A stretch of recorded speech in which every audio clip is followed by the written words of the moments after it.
Welcome to Beyond Our Focus. I'm Stefan, this is Amanda, and this is Breaking Prisms for December 3rd. Sweet baby Yoda.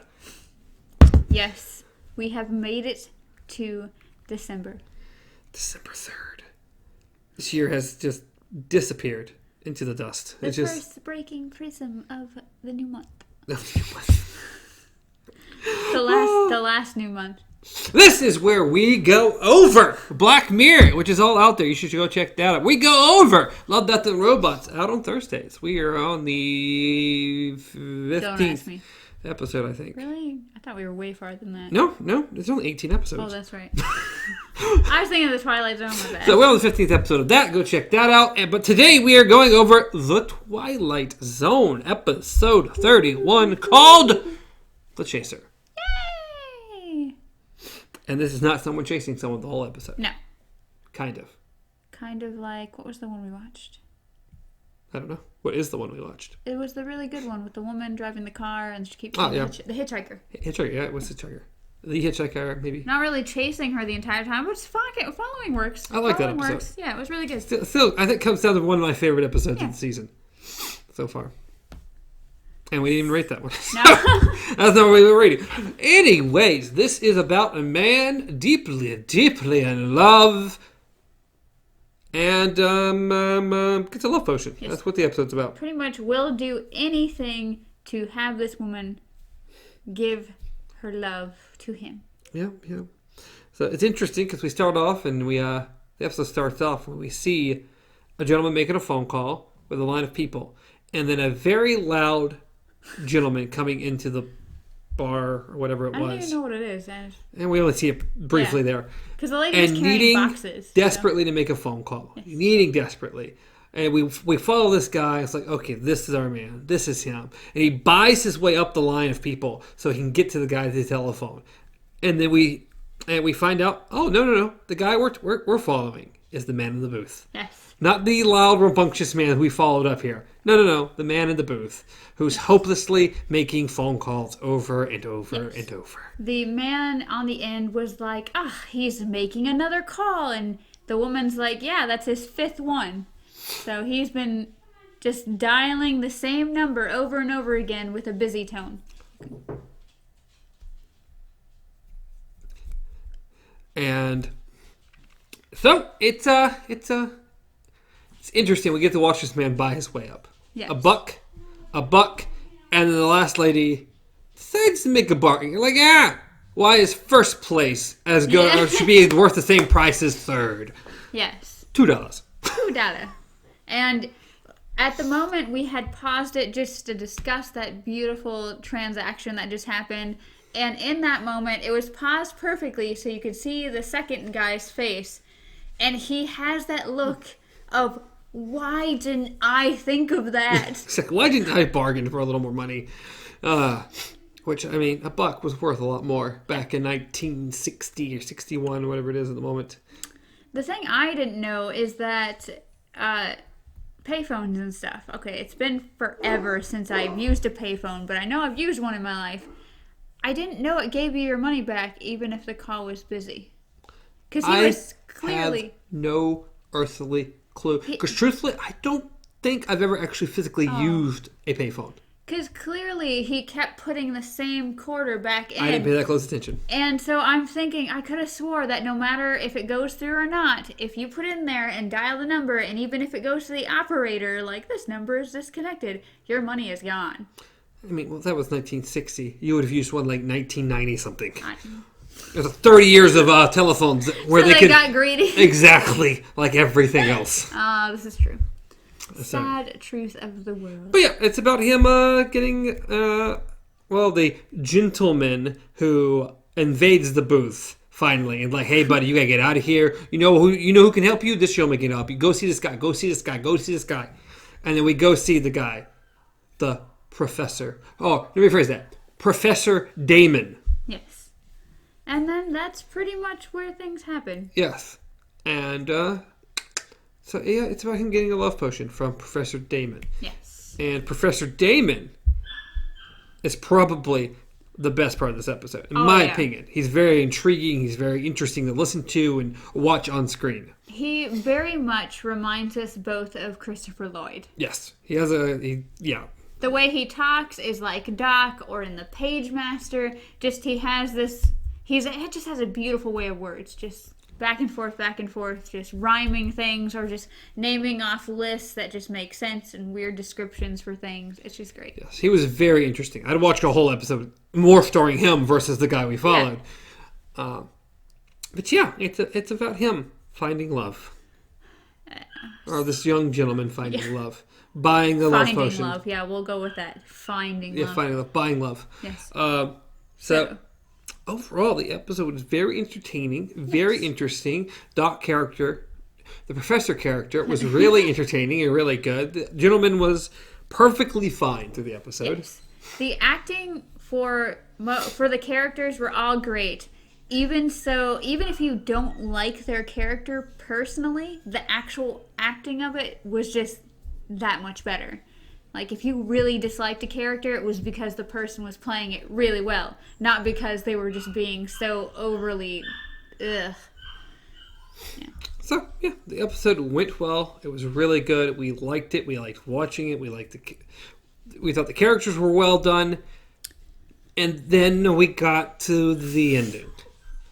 So this episode is really good. And really enjoyed it up to the ending.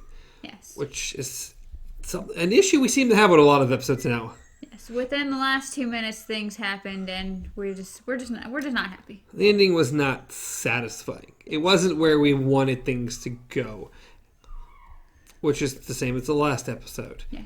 And then I think like 2 episodes before that. So we're having an issue with these endings. It's like, oh, really cool, really good. We like this, this, and this, and this, and then the ending happened. We're having a Stephen King problem. You're telling me. But overall, the fact that most of this episode was actually really entertaining, really fun to watch, just trying to figure out things that are going on, it actually kept it kept us up there until that very last moment, so our rating's actually pretty high. Yes, everything went well to that point. Everything was paced well, everything felt good, everything was acted well. Then the ending.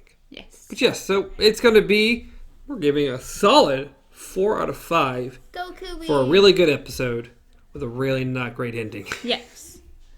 So very much like our Willoughby episode. Yes, it's like, really this is actually really intriguing. But I don't care for how that ended. Yes. And the same with, what was the name of the episode? The robber who goes.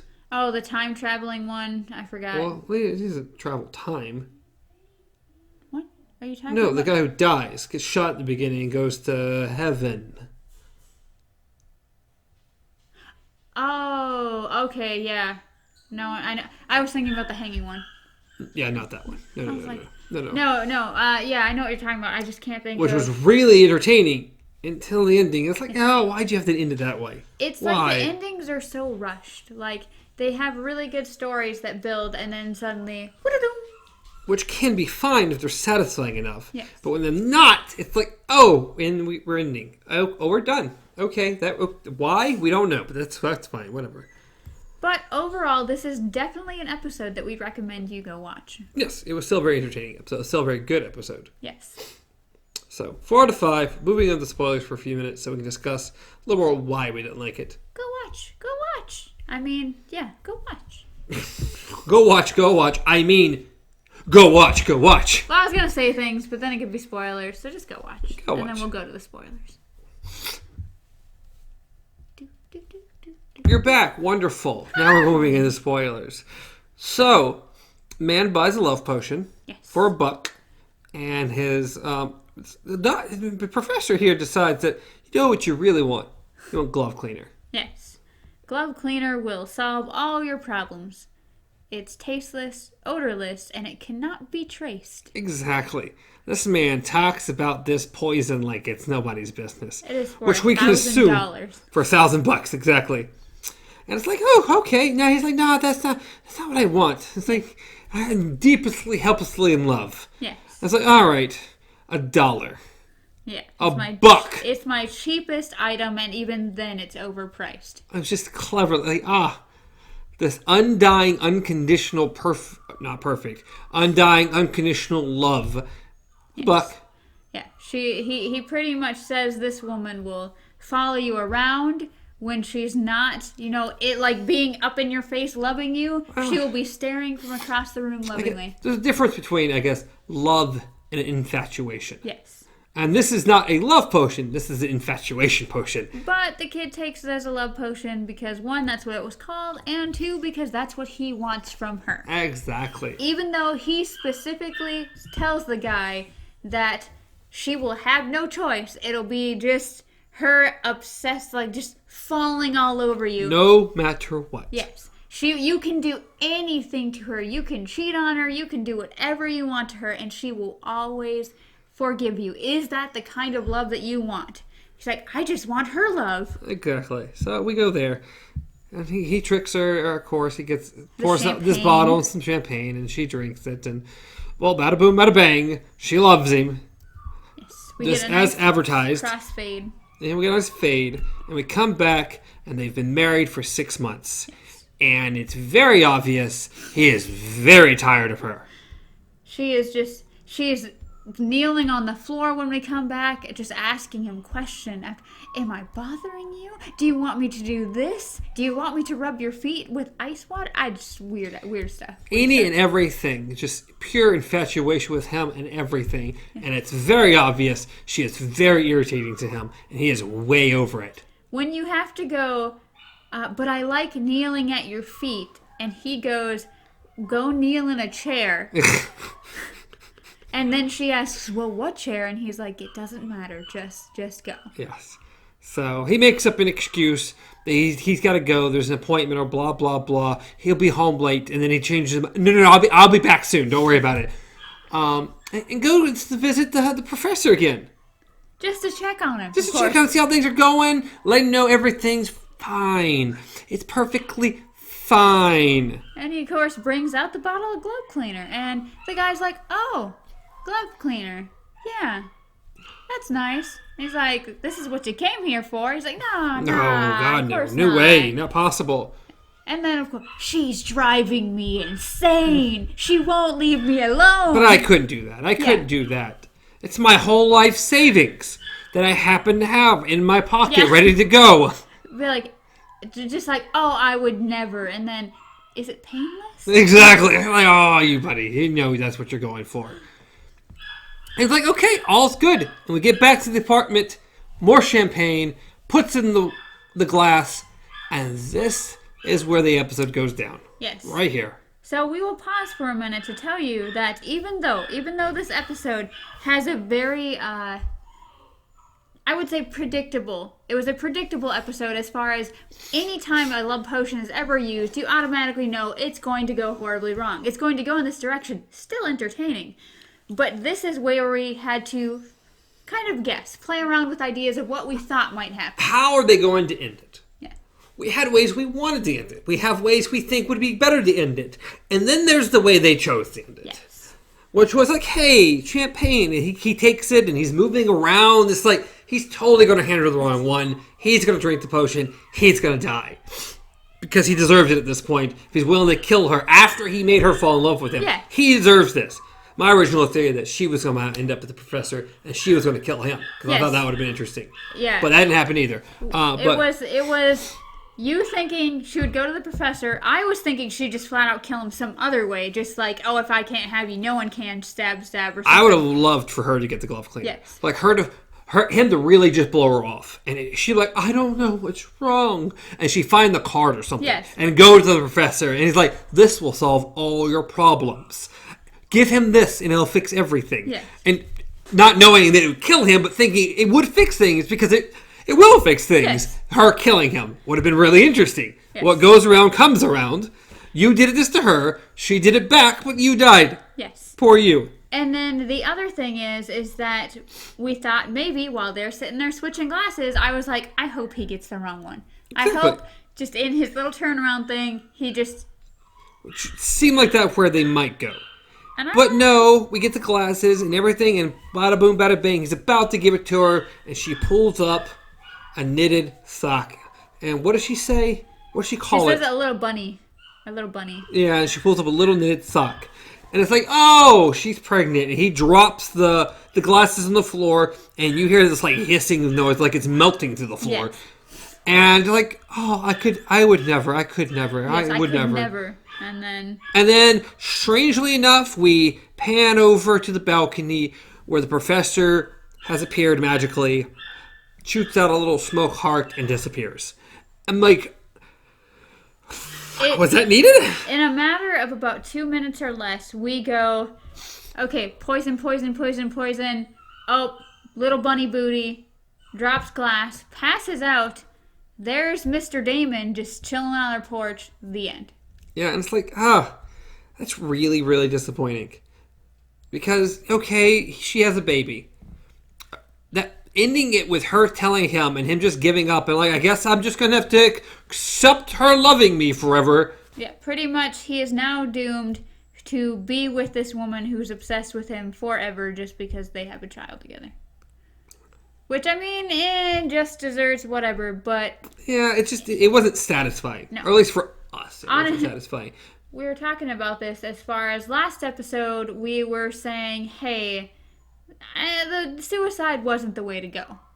No, because suicide was not the way to go. This episode, we're advocating homicide. We are, to a degree. But it's like, hey, he did something wrong, and we wanted it to come back around on him. And it did, but not in the way we really wanted it. No. We really... Because in the end, she's going to remain this way forever. Yes. And that's kind of even still crappy. Okay, he's got to be loved forever. Have undying, unconditional slavery love over here. Yes. But she's the one who has to entrance zombified here. The other one that we didn't mention that we were thinking could have been a possibility is that glove cleaner wasn't a poison. Exactly. That maybe somehow it was going to use something different or something mysterious or somehow remove it or anything. Surprise us, Twilight Zone. Yeah, anything from removing the curse to doing the opposite where she hates him so much she wants to kill him, which is fine with me too. Just something interesting. And it just wasn't interesting. Oh, there's a baby, so we have to live with it. Yes. That just not very interesting. I'm sorry. The other one you brought up was her drinking the poison and then pulling out the booty. That would have been... It would have sucked for her, but it would have been a dark twist for the Twilight Zone. Yes. And that would have been like, okay, maybe not the Mirror. greatest ending. Yeah, it'd been a Black Mirror ending. And I'm like, but it would have been a dark, dark twist. And I'd be like, that's surprising. That's surprising into itself. You went that dark with it at the end. But, of course, they wouldn't do that. No. Not for the Twilight Zone in the 1960s. Yeah, that'd been a little much. Like, you just killed a baby. Probably not the best idea. Again, that's a Black Mirror ending. All the way. Or old Black Mirror. Not so much some of the new ones. No. But anyways, yes. It's still a very entertaining episode. Not a great ending. 4 out of 5. If you're hearing yip, yip, yip, yip a whole bunch of this episode, it's a little puppy that we got not too long ago. And she's upset because the wife has apparently left or done something. So the little puppy is not happy. But we'll deal with that in a minute. Permanently. No. Glove cleaner. Not once. Oh, God, no. Anyways, as always, you can reach me at Stars Untraveled. Reach the man at KZ Pup. Reach the show at Beyond Your Focus. Everywhere, including YouTube and podcast services around the glue. Maybe. In a library with a really cool professor. He was cool. He was almost worth 4 stars on himself. He was very entertaining. But, as always, until next time, long days and pleasant nights.